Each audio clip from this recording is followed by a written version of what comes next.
people stormed an Airlines PNG aircraft. While those involved in previous incidents had been dealt with severely, these people were allowed to go free. Ilan Kaprangi with this story.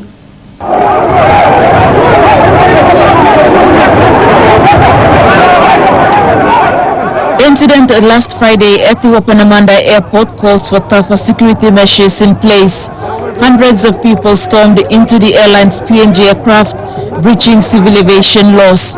The people did this with intent to secure a free seat for the flight back to Port Moresby.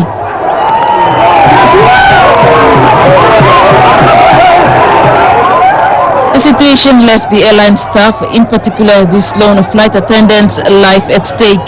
The attendant was almost trampled during the mad rush.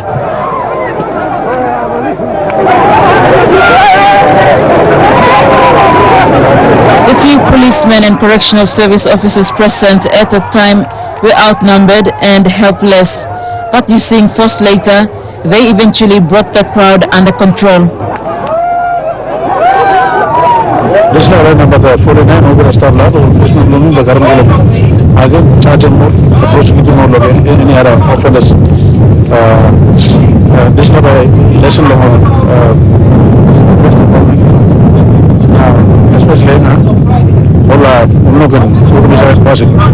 especially leaders.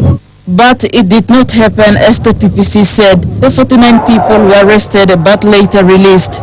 This action by police did not go down well with the Deputy Prime Minister and the Minister for Transport and Civil Aviation, Don Pollier.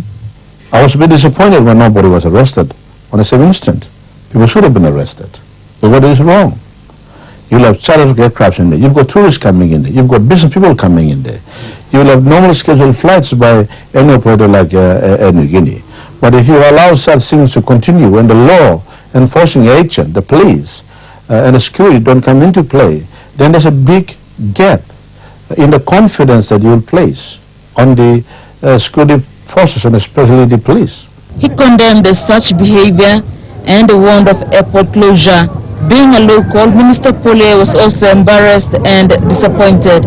I wanted to close down the airport so that no flights flew into Wapenamanda Airport until and when people will start to realize that they should not do things like that. Now we're living in the new millennium, the century, and I expect everybody to know civil aviation rules and laws. Governor Ipatas, on the other hand, blamed the media for blowing the incident out of proportion. He condemned the people's behavior, but said they were only hoping for a free flight and had no criminal intentions.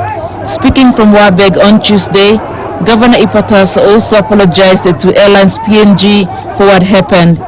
I am writing to the management of Airlines PNG to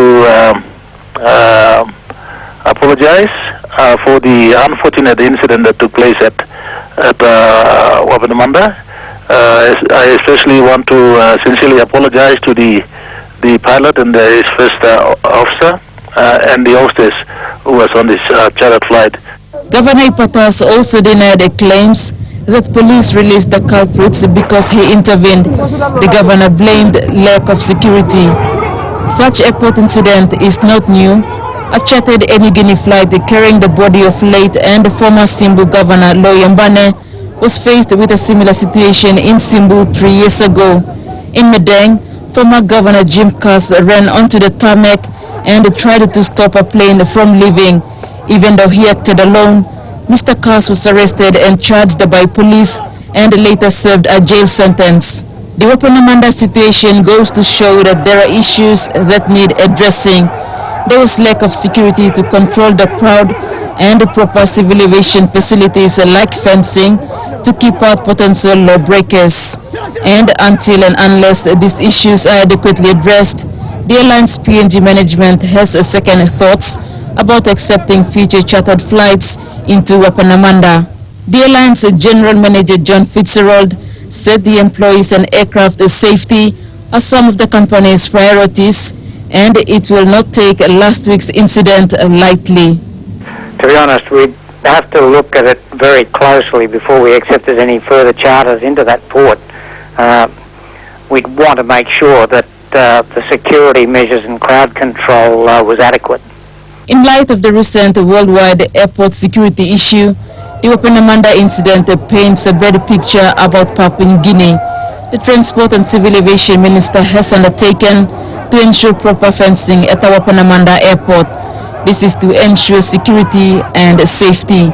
Wapenamanda Airport will receive 4 million kina out of the total 32 million kina allocated for upgrade of facilities at several airports.